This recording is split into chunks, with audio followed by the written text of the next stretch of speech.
Hello everybody.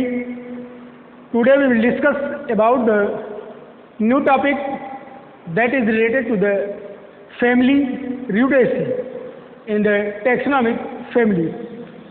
जैसा कि आप जानते हैं कि पिछले लेक्चर्स में हमने जो फैमिली पढ़ा उसमें मैग्नोलिएसी, Brassicaceae, बैम्बेकेसी and in the initial we have discussed about the family Ranunculaceae, Nymphaeaceae and Nelumbonaceae. तो इन सब फैमिली को हम सारे characters either they are vegetative character or the floral characters, all in all we have go through, and there are so many terms that has already become in the families, the previous families. They are also be common in this family that we are going to study today. So ऐसा नहीं है कि इसमें सारी चीज़ें नई है एकदम, वो सब चीज़ें जो हमने टैक्सोनॉमी बॉटनी से या फिर फैमिली से यूनिट सेकेंड में हमने जो भी स्टार्ट किया है उसको देखते हुए सारी की सारी चीज़ों को एक बार गो थ्रू हम हो चुके हैं, और जो भी टर्म्स इससे रिलेटेड हैं हम उस टर्म्स को भी पहले के वीडियोस में पढ़ चुके हैं। तो आज के लेक्चर में नया टॉपिक है और इसका हमारे दैनिक जीवन में और बहुत ही ज़्यादा उपयोग है। और जैसा कि विटामिन सी जो कि बहुत ही महत्वपूर्ण विटामिन है, तो इस विटामिन सी की फैमिली भी कहा जा सकता है इसको, और इस रूटेसी फैमिली को दूसरा नाम है सिट्रस फैमिली, मतलब कि इसको लेमन फैमिली भी कहते हैं। इसमें जो प्लांट हैं, जो पौधे हैं जिसको हम पढ़ रहे हैं, ये पौधे लेमन मतलब नींबू से रिलेटेड हुए या नींबू की फैमिली कही जा सकती है, या इन्हें हम सिट्रस को हम रा या सावर फ्रूट जो खट्टे फल हैं वो सभी के सभी इस फैमिली के अंतर्गत आते हैं। तो आज जो फैमिली सिट्रस फैमिली है, it has much more economic importance regarding to our daily life. So now without wasting the time we will going through to the family Rutaceae, and first of all, as usual, I started in the previous lectures like the Magnoliaceae and the family so and the Brassicaceae, Bombycaceae. That is the systematic position as in the classification or the systems of the angiosperms. जैसा हमने systems of angiosperms में जो classifications में जो taxonomy में हमने जो कुछ भी initial stages में जो चीज़ें हमने पढ़े उनको हम एक systematic way में जो पढ़ते हैं, किसी भी plant को, किसी भी family को एक systematic ढंग से taxonomic way में उसको हम analyze करते हैं। इस तरीके से एनालिसिस को हम सिस्टमेटिक पोजीशन के अंतर्गत रखते हैं। तो सिस्टमेटिक पोजीशन इस पर्टिकुलर फैमिली की क्या है, सब कुछ प्रीवियस लेक्चर्स के ही तहत है, बस थोड़े बहुत चीज़ें यहाँ पे चेंज हुई हैं, और जो चीज़ें चेंज हुई हैं हम उन पर ज़रा सा फोकस करते हैं। Let us move to the point first, that the division that is belongs to the this family is spermatophyta. जैसा कि हमने पहले भी बताया है कि जो डिवीज़न है ये हम डाइकॉट फैमिली को पढ़ रहे हैं, और अगर बेंथम एंड हुकर के नेचुरल सिस्टम क्लासिफिकेशन को हमने इसको पढ़ा चुका है, आपको बताया है। तो उसमें इस डाइकॉट फैमिली में आपके जो डिवीज़न फर्स्ट डिवीज़न है ये स्पर्मेटोफाइटा है, मतलब कि सीड बेयरिंग प्लांट्स हैं, और स्पर्मेटोफाइटा में भी ये फेनोगेम्स हैं। मतलब कि seed bearing plants with the flowering plants, मतलब कि प्लांट जो सीड बियर करते हैं और ये फ्लावर को भी बियर करते हैं साथ में। तो अगर without flowering they are gymnosperms, and with the flowering और the seed bear with flower, that means they are the angiosperms. तो इस तरीके से spermatophyta and sub division is angiospermae. अगर विदाउट फ्लावरिंग हम पढ़ते हैं तो उसको हम जिम्नोस्पर्म के अंतर्गत पढ़ते हैं, और flowering plants with seed bearing plants, seed bearing flowering plants, that means they are under the angiosperms. Now let's move to the second and third point, that is the class in which class this family is placed by the taxonomists such as the natural taxonomist Bentham and Hooker, Eligius and Decandole. There are so many the taxonomists that has given their opinion regarding to the systematic position or the taxonomic study about a particular family or the plant. The class belongs to Dicotyledonary. That means such family is related to the dicot, and how the dicot and monocot is bifurcated together, differentiated together, that I have already discussed in the previous lectures.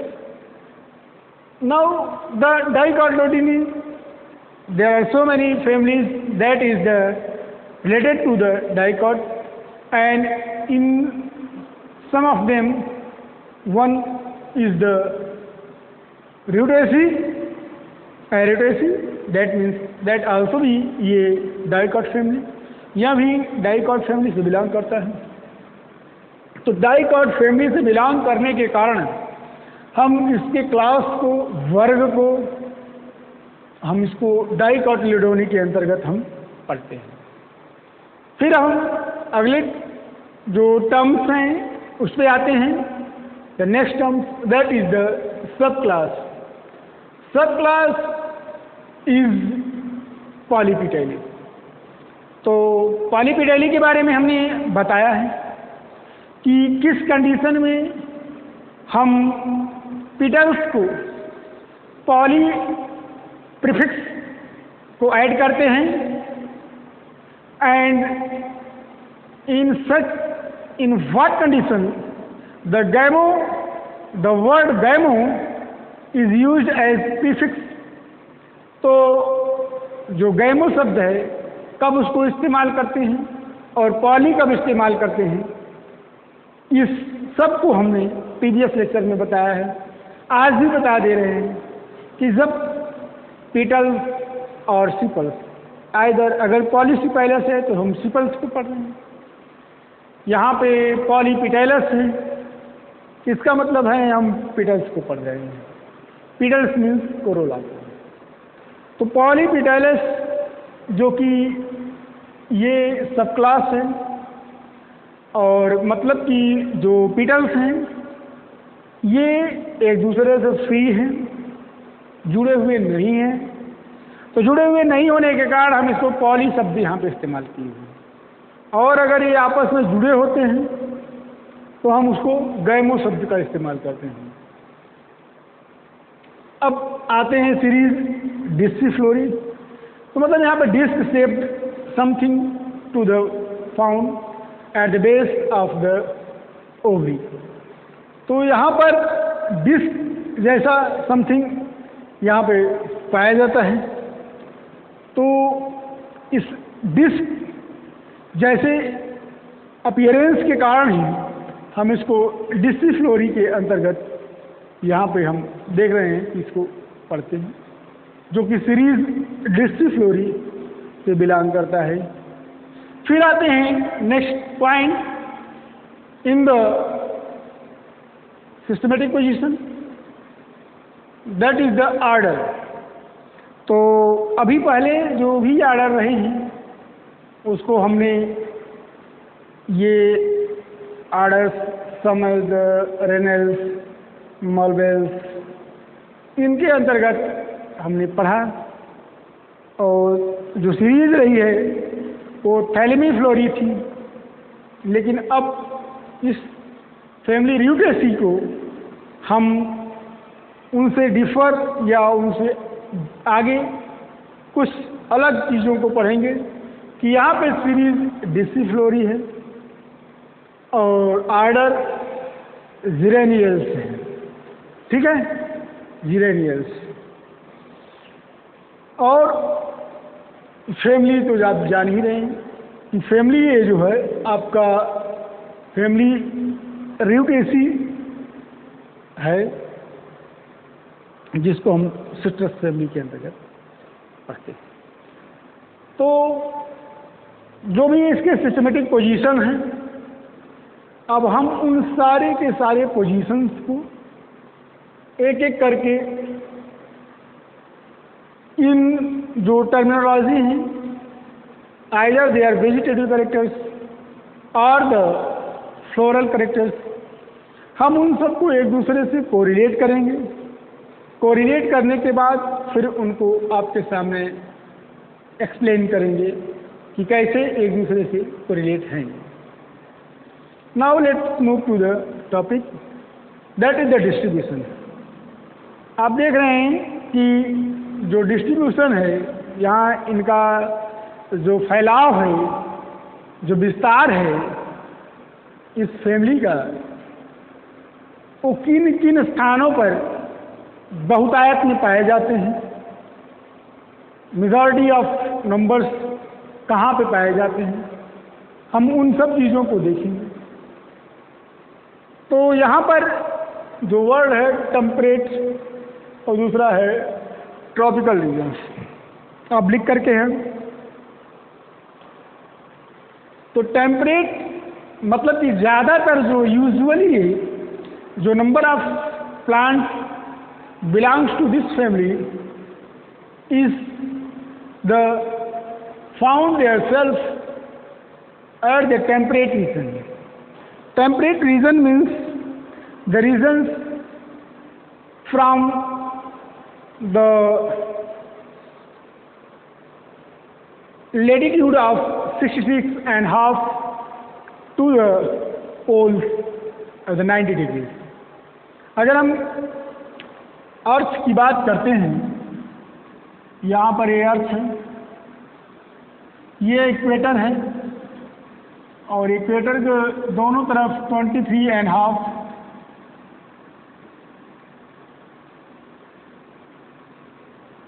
ये दोनों तरफ आपको एक tropical region की बात करते हैं। ये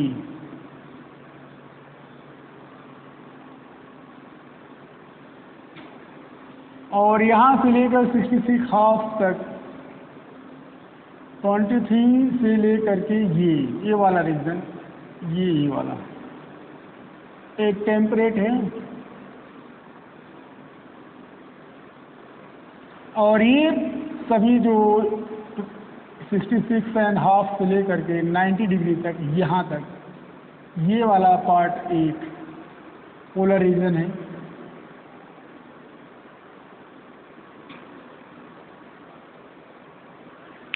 तो अगर हम मैप के हिसाब से देखते हैं तो टेम्परेट रीजन आपका 23.5 लेटीट्यूड टू 66.5 लेटीट्यूड तक ये पाया जाता है। तो इनका ज़्यादातर जो आपका कह सकते हैं कि फैलाव है, विस्तार है, ये 23.5 से लेकर 66.5 के बीच में, मतलब कि आपका ये वाला एरिया, ये वाला एरिया ज़्यादातर ये कोविड है, मतलब कि यहाँ पर सर्वाधिक मात्रा में ये रूटेसी फैमिली के प्लांट पाए जाते हैं। और ट्रॉपिकल मतलब यूजुअली तो यहाँ पर सबसे ज़्यादा पाए जाते हैं यहीं पर प्लांट, लेकिन इस भाग में भी, इन भागों में भी, इस रीजन्स में भी जो इक्वेटर से सटे हुए रीजन हैं, वहाँ पर भी आपको some plants related to this family are found their self.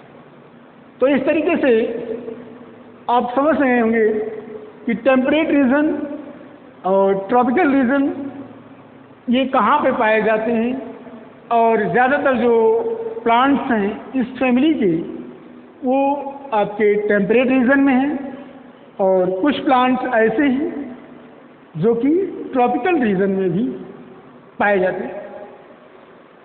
Fan बंद कर दीजिए, फैन से आवाज़ जो है क्लियर नहीं आती, बंद कर देते हैं वो लोग। तो ट्रॉपिकल एंड टेम्परेट ये दोनों ही टर्मिनोलॉजी को और इसका कोरिलेशन क्या है, ये डिस्ट्रीब्यूशन के लिहाज से जो प्लांट हैं इस फैमिली से रिलेटेड वो यूजुअली टेम्परेट और sometimes they are found their self at the tropical region also. Now let's move the habit. वो किस तरीके के प्लांट, इनके स्वभाव क्या हैं, आवास या किस तरीके की इनका आकार की है, मॉर्फोलॉजी है, हम उसको यहाँ पे देखें। तो यहाँ पे हैबिट में जो usually the plants are trees and shrubs, तो लार्ज ट्रीज पाए जाते हैं। ज़्यादातर जो प्लांट हैं ये आपके ये ट्रीज के रूप में हैं, मतलब कि इनकी अच्छी खासी लंबाई या वृद्धि है इसमें। और कुछ जो प्लांट्स हैं वो श्रब्स के रूप में भी पाए जाते हैं। तो श्रब एंड ट्रीज दोनों ही तरीके के यहाँ पे जो प्लांट्स हैं इस फैमिली से बिलोंग करते हैं।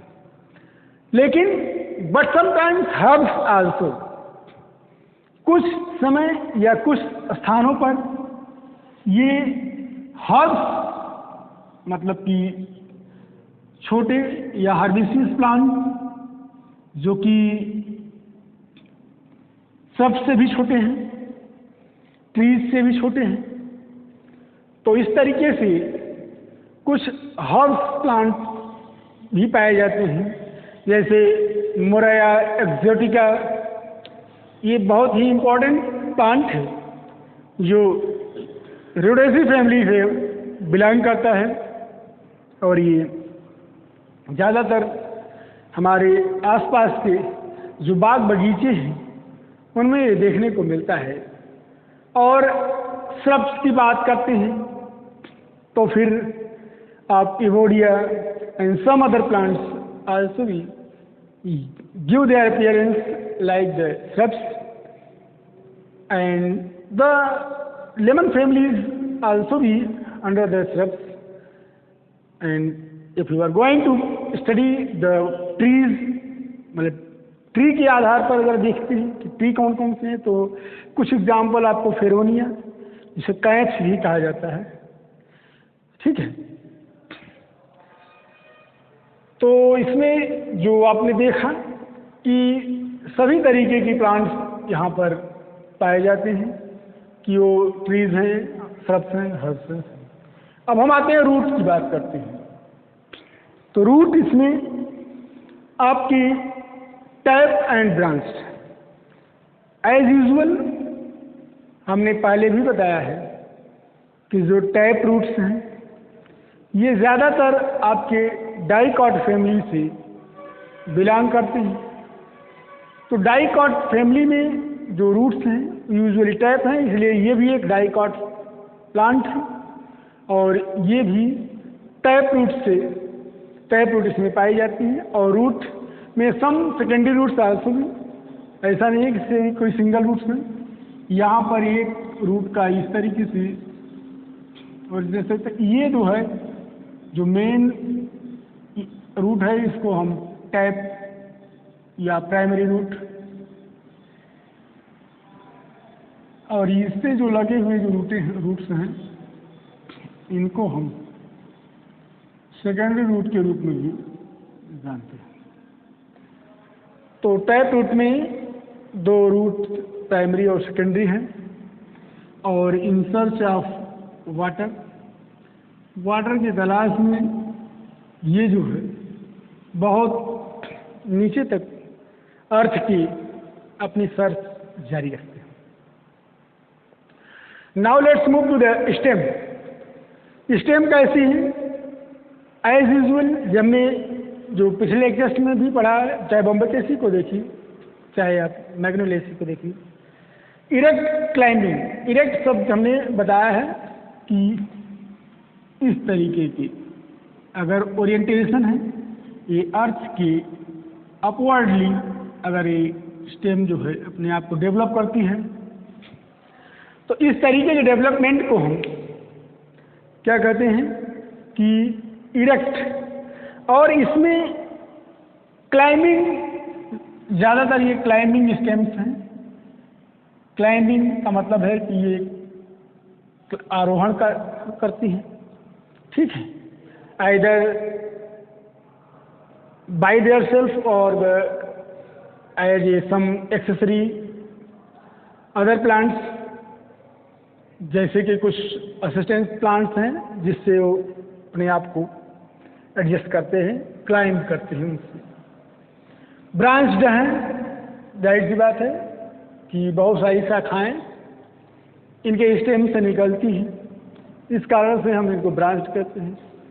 और अगर ये हर्ब्स नहीं है तो श्रब्स या ट्रीज हैं, तो उसमें जो स्टेम है वुडी होंगे, उसमें वुड पाए जाएंगे। अच्छी खासी मात्रा में आपको जाइलम की संख्या पाई जाएगी, ठीक है। और सम कंडीशंस को अगर हम देखते हैं तो हर्बेसियस, अगर हर्ब्स प्लांट को देखते हैं तो उसमें जो स्टेम होगा वो हर्बेसियस होगा, ठीक है। तो stem erect, climbing, branch, would, woody है एंड हर्बेसियस, दोनों ही कंडीशन है। वुडी प्लांट्स भी हैं, हर्बेसियस भी हैं। और फीचर यह है कि यंग वंस में जो शुरू में जो स्टेम है, नई स्टेम है, न्यू स्टेम्स हैं, उनमें ग्रीन कलर का अपीयरेंस ज़्यादा है। और अगर ये ओल्ड हैं, ठीक है, तो वो ओल्ड हैं तो इनका कलर ग्रीन से ग्रे हो जाता है, थोड़ा सा धूसर या कह सकते हैं ग्रे कलर, धुंधला कलर हो जाता है। Now let's move to the next point, that is the leaves. तो लीव्स की अगर बात करते हैं तो as usual the leaves are found like in the previous families, simple oblique compound. तो सिंपल लीव्स भी पाई जाती हैं, लेकिन कहीं कहीं पर कंपाउंड लीव्स भी पाई जाती हैं। कंपाउंड लीव्स का मतलब होता है जब लीव्स का जो बाउंड्री है, जिसको हम पिन्ना कहते हैं, वो अगर लीफ की मिडरिप को टच करता है, जा करके डिस्टर्ब करता है, तो वही जो सिंपल लीव्स है वो कंपाउंड लीव्स में चेंज हो जाता है। हमने प्रीवियस लेक्चर में बताया भी है।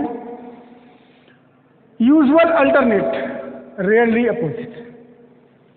ज़्यादातर तो ये इसी तरीके से हैं कि ये अल्टरनेटिवली यहाँ से यहाँ ऐसे ऐसे, ये लीव्स की ओरिएंटेशन है।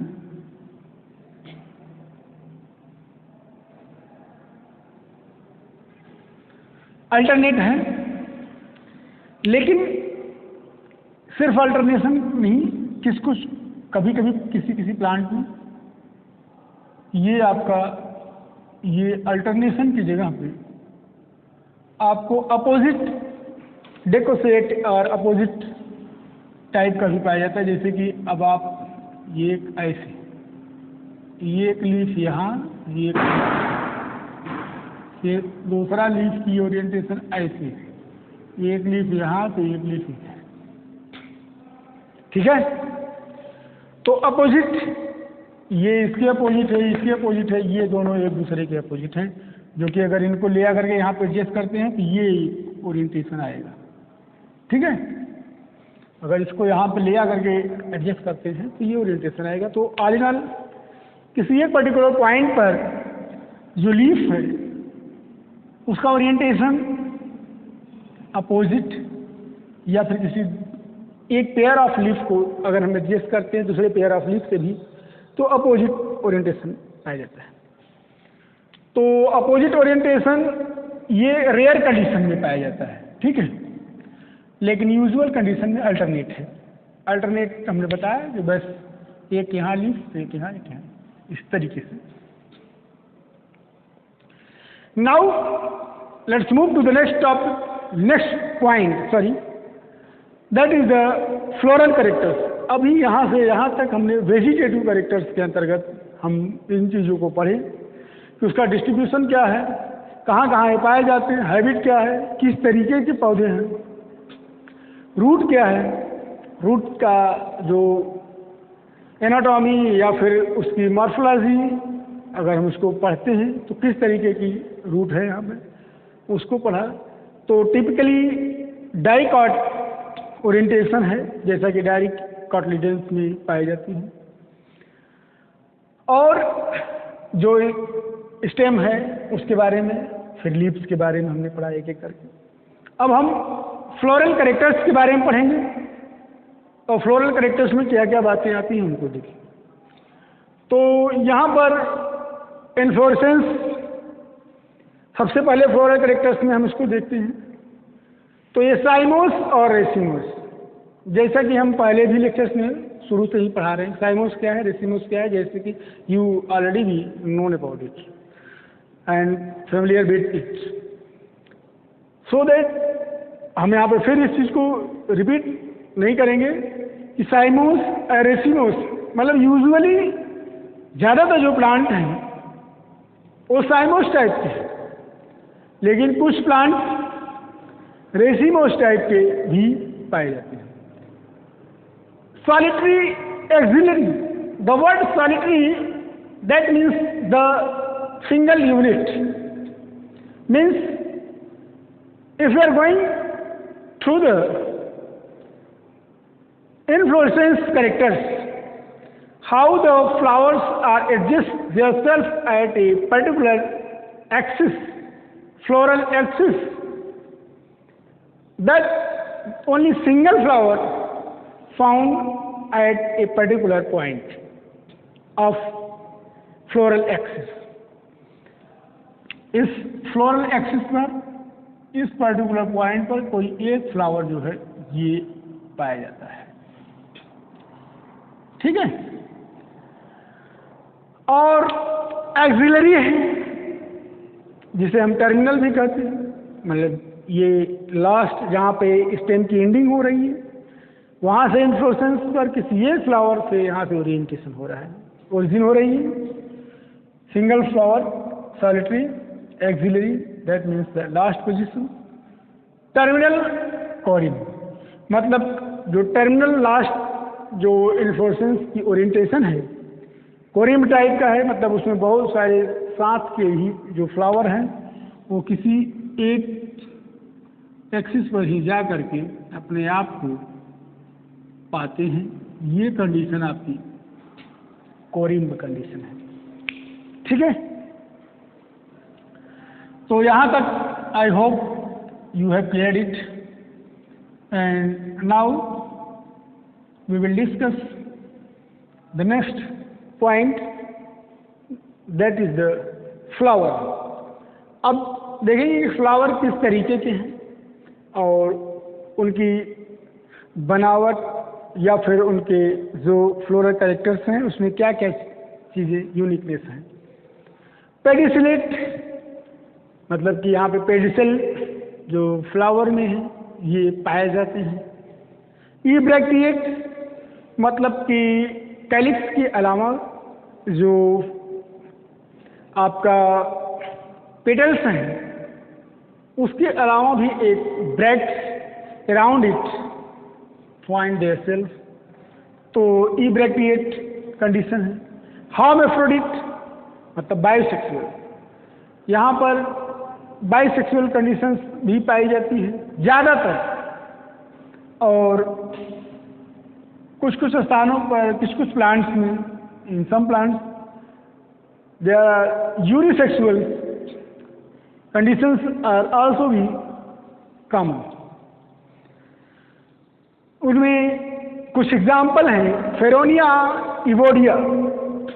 फेरोनिया एंड इवोडिया को हम देखें तो ये यूनिसेक्सुअल प्लांट है। और एक्टिनोमॉर्फिक, जाइगोमॉर्फिक सब हमने बता दिया है इससे पहले वाले लेक्चर में। तो यहाँ एक्टिनोमॉर्फिक कंडीशन पाई जाती है, जो कि फ्लावर को यूजुअली एक्टिनोमॉर्फिक, मतलब ज़्यादातर जो प्लांट हैं उनके फ्लावर्स एक्टिनोमॉर्फिक हैं, लेकिन कुछ एक्सेप्शंस भी हैं।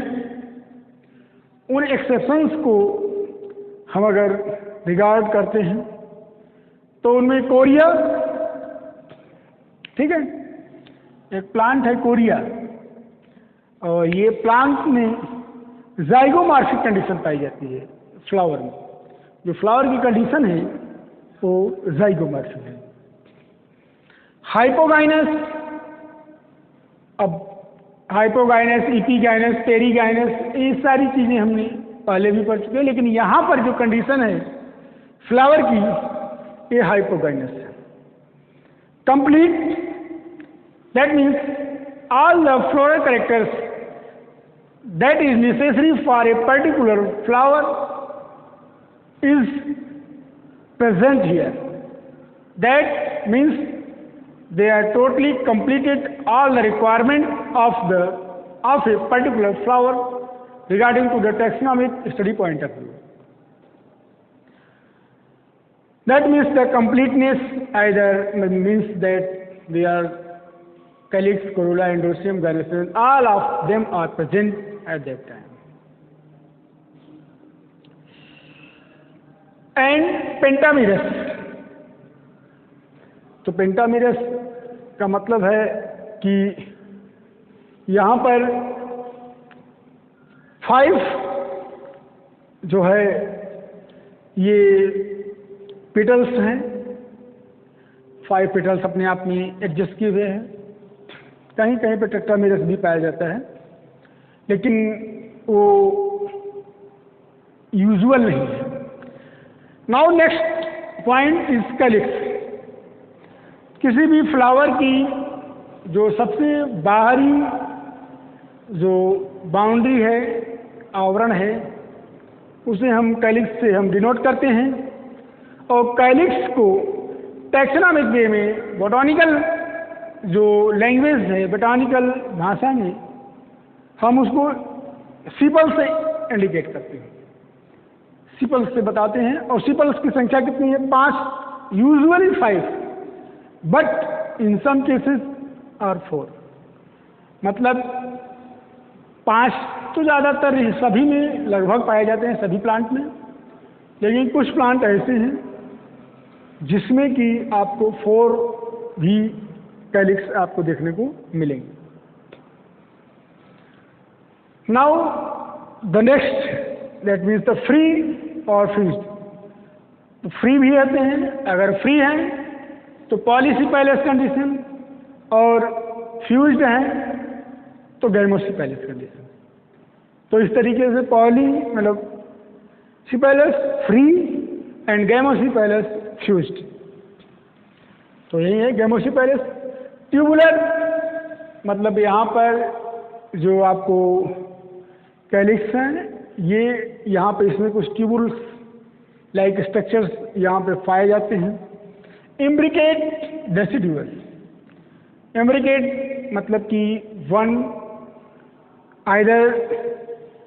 one sepals are totally in the inner side or one to the totally outer side, and in other condition 2 sepals are totally in inner side and 2 sepals are totally on the outer side. Imbricate condition. Now deciduous मतलब कि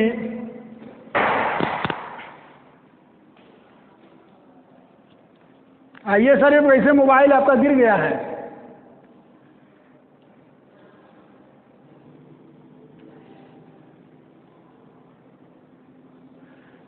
sorry, थोड़ा सा कैमरे में व्यवधान आ जाने के कारण थोड़ा सा लेक्चर्स को स्टॉप करना पड़ा था। तो यहाँ पर हम कैलिक्स को भी कंप्लीट कर चुके थे और अब हम next point that is the Corolla. अब हम कोरोला को देखेंगे कि कोरोला में भी वही कंडीशन है जो कि कैलिक्स में था, सेम, लेकिन यहाँ पे जैसे सिपल्स हैं तो यहाँ पे पीटल्स, मतलब यहाँ पे पीटल्स की संख्या कितनी है? The number of petals are usually 5 in number, but in some cases they are 4 in numbers and they are polypetalous condition. Polypetalous means the petals are totally be free together, मतलब जो petals हैं वो एक दूसरे से अलग है, free है। और कभी कभी rare condition they are gamopetalous, मतलब कि the petals are united together also be, मतलब कि वो आपस में जुड़े भी रहते हैं, कुछ केसेस में जुड़े रहते हैं, लेकिन यूजुअल केसेस में अगर आप बात करते हैं तो यूजुअल केसेस में ये आपके ये पॉलीपेटलस कंडीशन पाई जाती है। अब गैमोपेटलस जो एक्सेप्शनल कंडीशन है किन प्लांट में पाई जाती है? That is Korea. इस सब एक्सेप्शनल हैं, इन सबको आपको ग्रेस्प करना होगा और इनको आपको पहचानना होगा। तो ये कोरिया एक प्लांट है जिसमें गैमोसिपेलस, ठीक है, गैमोपेटलस, तो पेटल्स आपस में यूनाइट रहते हैं। अब्सेंट मतलब पेटल्स टोटली अब्सेंट हैं किन केसेस में? ज़ैंथोज़ाइलम। ज़ैंथोज़ाइलम एक प्लांट है जिसमें पेटल्स पाए ही नहीं जाते। तो इन सब चीज़ों को जो आप देख रहे हैं ये एक्सेप्शंस हैं, उनको आपको पूरी तरीके से ग्रेस्प करना होगा, रटना होगा। तो ये ज़ैंथोज़ाइलम एंड द अपीयरेंस कलर्ड, मतलब ये पूरी तरीके से कलर्ड है। इम्ब्रिकेट, हम इम्ब्रिकेट कंडीशन को बताए हुए थे जब हम सिपल्स पढ़ रहे थे, कैलिक्स को पढ़ रहे थे, तो उसमें ये हमने बताया था कि किस तरीके से ये 2 या 1 पीटल्स पूरी तरीके से अंदर हों और 1 पीटल्स पूरी तरीके से बाहर हो, या फिर 2 पीटल्स पूरी तरीके से अंदर हों, 2 पीटल्स बाहर हों। ये इम्ब्रिकेट कंडीशन है। एंडोइसियम के पर हम फोकस करते हैं, तो यहाँ पर एक यूनिक कंडीशन पाई जाती है ऑफ डिप्लोस्टेमिनस। यहाँ पे स्टेमन्स ऑफ डिप्लोस्टेमिनस कंडीशन पाई जाती है। ऑफ डिप्लो मीन्स की जो स्टेमन्स होते हैं वो दोनों या 2 पेयर्स में भी पाए जा रहे हैं, और ऑफ डिप्लोस्टेमिनस 10 in नंबर। इनकी संख्या कितनी है स्टेमन्स की? लगभग 10 हैं। उनमें कुछ बैरियर्स हैं।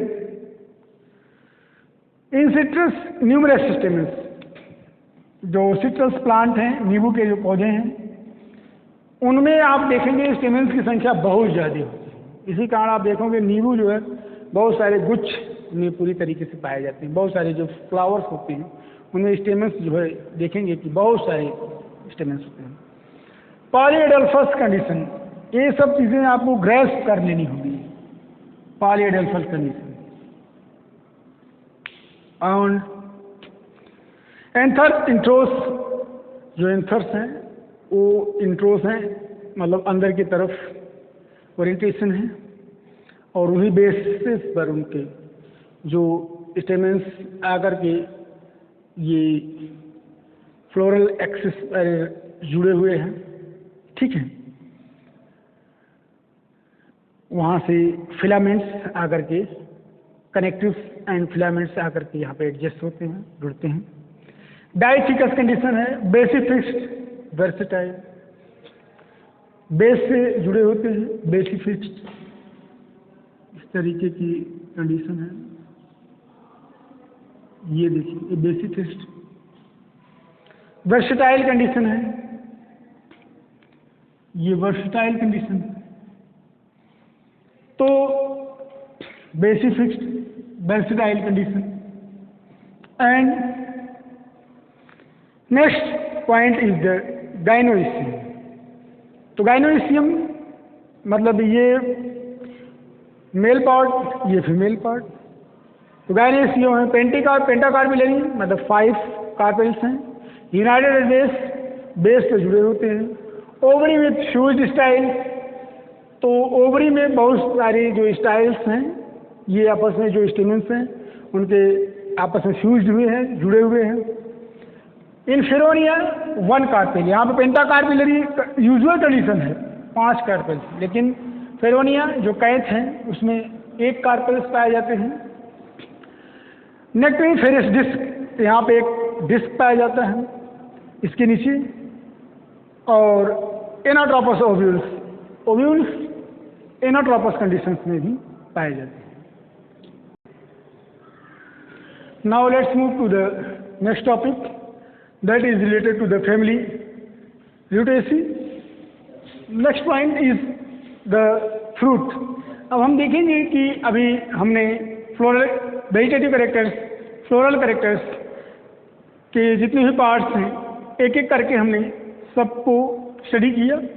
अब हम यहाँ पे फ्रूट के बारे में स्टडी करेंगे कि फ्रूट किस तरीके का इस फैमिली में पाया जाता है और उसका हमारे दैनिक जीवन में क्या क्या उपयोग है, economically and in the other way such like the ecologically also भी। तो फ्रूट को देखते हैं, बेरी, ड्रूप, कैप्सूल। तो ये कि वर्सटाइल कह सकते हैं कि तरीके का एक प्लांट फैमिली, ये फैमिली है जिसमें सभी तरीके के प्लांट्स पाए जाते हैं। और जो फ्रूट हैं वो भी डायनेमिक, मतलब कि कई तरीके से यहाँ पे फ्रूट आपको देखने को मिलेंगे। ये वैरी करेंगे कि ये किस पर्टिकुलर प्लांट से बिलोंग करता है। उस बेसिस पर आप देखेंगे कि ये जो फ्रूट हैं वो डिफरेंट टाइप के, मतलब बेरीज फ्रूट, मुराया एक्सोटिका बहुत इंपॉर्टेंट प्लांट है। और ये मुराया एक्सोटिका आपको टैक्सोनॉमिक पॉइंट ऑफ व्यू से, जब हम टैक्सोनॉमिक स्टडी करते हैं या हब करेक्शन करते हैं, रिसर्च पॉइंट ऑफ व्यू से भी ये मुराया एक्सोटिका बहुत ही इम्पोर्टेंस रखता है। और इनमें जो फ्रूट का जो टाइप है ये गूदेदार फ्रूट होते हैं, इस कारण इन्हें हम बेरीज फ्रूट के नाम से भी जानते हैं। इसमें जो सीड की संख्या है बहुत ज़्यादा है, इस कारण से ये बेरीज के रूप में जाने जाते हैं। And some other plant also भी give the example as the berries like citrus, hesperidum, and some plants are as like the drupes, and some are in the capsule also. drupes तरीके के भी जो प्लांट हैं वो यहाँ पर Rutaceae family से बिलोंग करते हैं। तो डिफरेंट तरीके के जो भी इसमें प्लांट हैं उनके अलग अलग प्लांट में अलग अलग तरीके के फ्रूट पाए जाते हैं। तो इस तरीके से हम कह सकते हैं कि सभी प्रकार के फ्रूट का यहाँ पे जो तीनों प्रकार के जो फ्रूट हैं वो यहाँ पे अवेलेबल हैं, पाए जाते हैं। Now let's move to the next point, that is the seed. Seed किस तरीके के हैं? एंडोस्पर्मिक, मतलब कि यहाँ पे एंडोस्पर्म्स पाए जाते हैं और यूजुअल कंडीशन में एंडोस्पर्मिक हैं, जैसे कि as the time of germination the seed utilize the fruit that is accumulated in the form of endosperms. Endosperm के रूप में जो वहाँ पे फ्रूट में जो चीज़ें अवेलेबल हैं फूड, उनको जर्मिनेशन के समय पर जो सीड हैं उसका उपयोग करते हैं, ठीक है। एंड सम प्लांट्स और नॉन एंडोस्पर्मिक, कुछ पौधे ऐसे हैं कि जो एंडोस्पर्म्स उसमें नहीं पाए जाते, ठीक है। एल्ब्यूमिनस, एक्सएल्ब्यूमिनस भी कहा जाता है। कर्व्ड एम्ब्रियो, ये चीज़ें ज़रा सा ध्यान देने वाली है बात कि जो एम्ब्रियो है समथिंग टू कर्व देयरसेल्फ। तो एम्ब्रियो में कर्व मतलब ये घुमाव, ठीक है, देखने को मिलता है। पॉलिनेशन इज एंटोमोफिली, मतलब कि जो पॉलिनेशन है जो इंसेक्ट के द्वारा होता है। एंटोमोफिली मीन्स इंसेक्ट्स के द्वारा, बीज के द्वारा, पक्षियों के द्वारा ये पॉलिनेशन देखने को इसमें मिलता है। पॉलिनेशन का यहाँ पे बहुत ज़्यादा रेलिवेंस नहीं है टेक्सोनॉमिक पॉइंट ऑफ व्यू से, लेकिन इसमें एक पॉइंट के यहाँ पर देखने को मिलता है कि अगर पॉलिनेशन की बात की जाए तो they are the entomophily. Now we will discuss about the floral formula. The floral formula is totally correlated to the systematic position, that is the initial point of this plant family Rutaceae. हमने Rutaceae family में शुरू में ही text systematic position को जो पढ़ा है वही चीज़ें यहाँ पर हम कोरिलेट करते हैं फ्लोरल फार्मूला में। फ्लोरल फार्मूला में सबसे पहले हम देखते हैं such a denotation is regarding as the actinomorphic condition.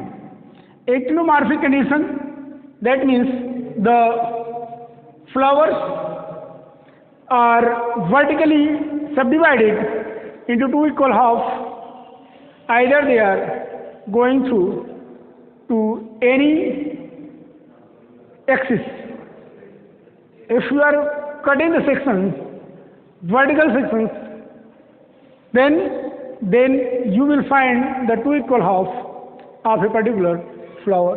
That such type of a flower is known as the actinomorphic flower. And if the two equal half does not found, and such condition is known as the zygomorphic condition. तो हम ज़ाइगोमॉर्फिक actinomorphic दोनों ही condition को यहाँ पे देखते हैं। Now let's move to the next point is the hermaphrodite. ये जो आपका डिनोटेशन है इसको बाइसेक्सुअल या हर्माफ्रोडिट कंडीशन कहते हैं। तो हर्माफ्रोडिट कंडीशन में male and female sex organs, the reproductive organs are found a particular flower, not in the bifurcated or in the single flower. They are found in a single flower, both the sex organs present at their cell. Now, the next denotation is the K5, means calyx. Number of calyx is 5. 5. They are either free, totally free together, then they don't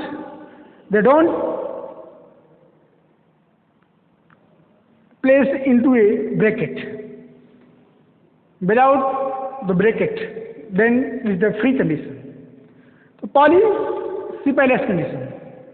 Calyx is to denote it as K.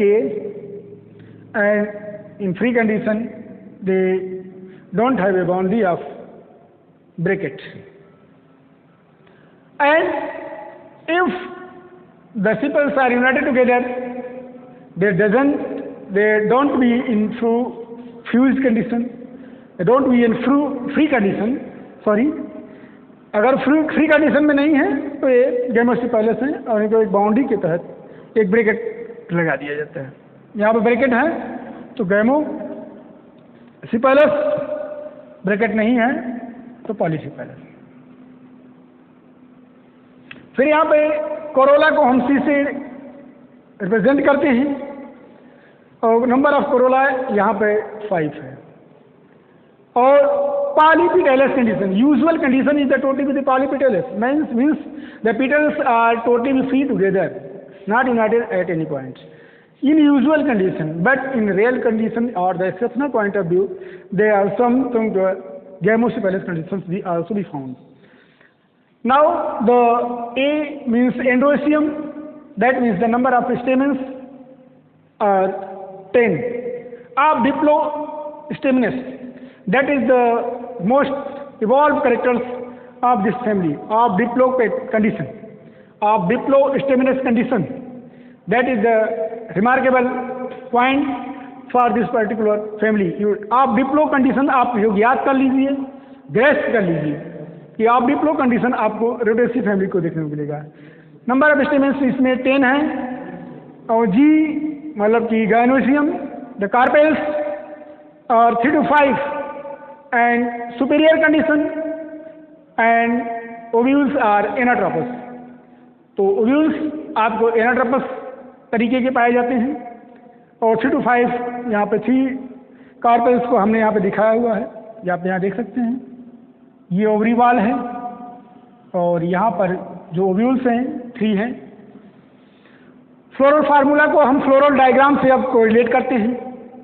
तो floral diagram में आप देख रहे हैं कि सबसे वो बाहरी वाली जो बाउंड्री है इसको हम कैलिक्स से डिनोट करते हैं। तो कैलिक्स की संख्या कितनी है? ये कैलिक्स की संख्या 1 2 3 4 5 हैं और ये पांचों कैसे हैं? फ्री हैं, एक दूसरे से जुड़े रही हैं। तो ये K 5 and the second row is denoted the corolla. Corolla is also be free together but imbricate condition, मतलब कि यहाँ पे कोरोला imbricate conditions में estimation is the imbricate and all the petals are free together, polypetalous condition, and number of stamens are 10.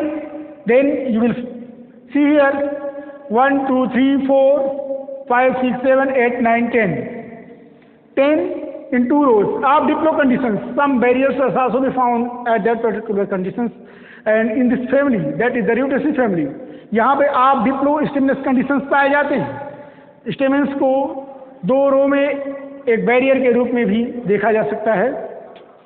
और ovules, the ovary is the tricarpellary, they are the 3 and sometimes also the syncarpus, that is the totally be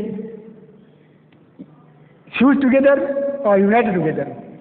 तो हम floral diagram को correlate करके floral formula से हमने यहाँ पे correlate किया। अब हम इकोनॉमिक इम्पोर्टेंस इस यहाँ पर देखिए फ्लोरल एक्सिस है, ये इब्रैक्टिएट, यहाँ पे एक इब्रैक्टिएट कंडीशन को ये डिनोट कर रहा है कि इब्रैक्टिएट कंडीशन कैसी होती है। बाहर देखिए ब्रैक्ट्स इस कैलिक्स मतलब सीपल से अलग एक आपको संरचना है देखने मिलती है। Now let's move to the economic importance of this plant.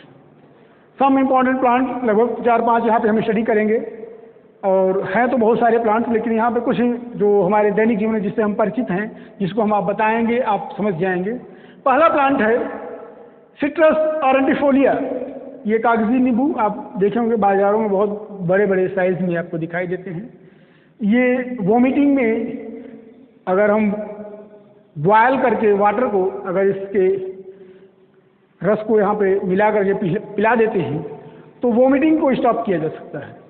तो एक इकोनॉमिक इम्पोर्टेंस है कि इससे बहुत सारी चीज़ें यहाँ से हम इकोनॉमिकली अपने आप को कई भी मिसलेनियस प्रोडक्ट्स तैयार करते हैं ये सिट्रस ऑरेंटिफोलिया से।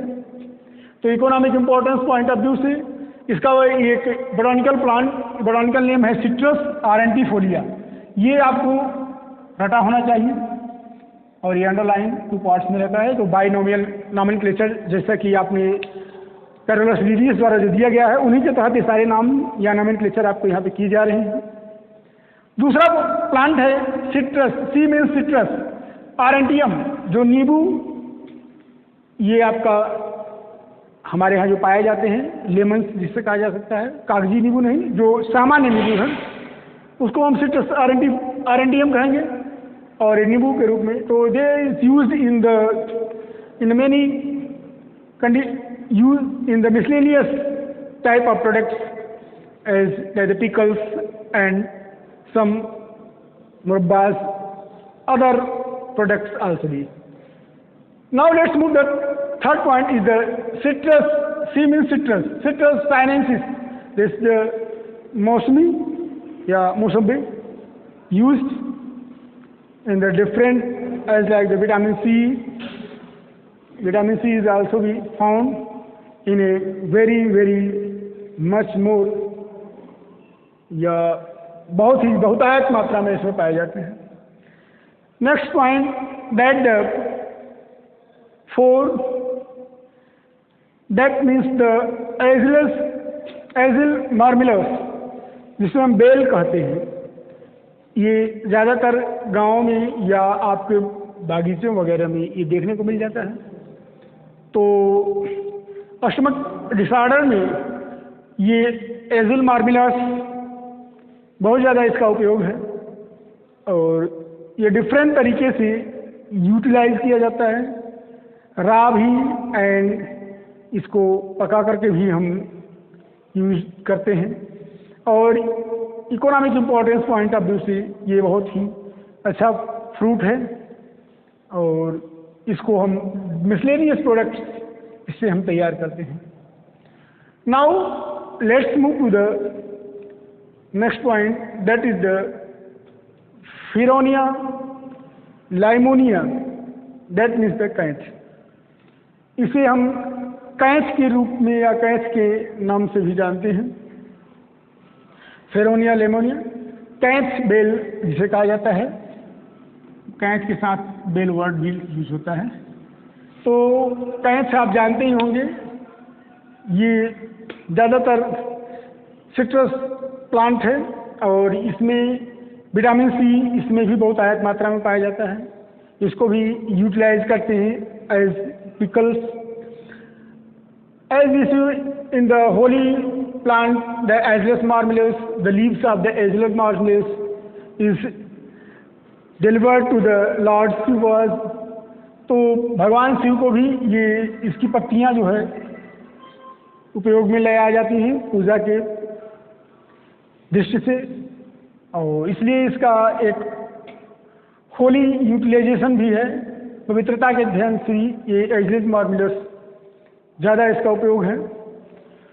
तो इस तरीके से ऑल इन ऑल हम देखते हैं कि आज जो र्यूटेसी फैमिली है उसके सारे कैरेक्टर्स को हमने एक एक करके यहाँ पे अध्ययन किया और सभी कैरेक्टर्स पर हमने टॉपिक वाइज यहाँ पर डिस्कस किया। I hope that all of you will be familiar regarding to each and every topics, and if you would like this video, please share this video to your colleagues. Thanks for the today class. Thank you.